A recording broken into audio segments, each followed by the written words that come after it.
এত বড় হিন্দুস্তানে কত দেশও আছে, সব দেশেরই জ্বালা আসাম দেশই দিতাছে।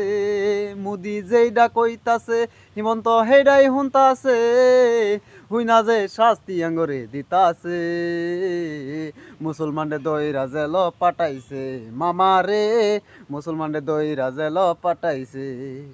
এমএলএ এমপি পাইল না শান্তি, সরকারের জ্বালায় ছাড়িল গদি। এমএলএ এমপি পাইল না শান্তি, সরকারের জ্বালায় ছাড়িল গদি। কত এমপি সরকারেরও বিরুদ্ধ গেছে, সব এমপি দইরা মামা জেল পাঠাইছে। মোদি যেইডা কইতাছে হিমন্ত হেডাই হুনতাছে, হুইনা যে শাস্তি আঙ্গরে দিতাছে। মুসলমানরে দইরা জেল পাঠাইছে মামারে, মুসলমানরে দইরা জেল পাঠাইছে।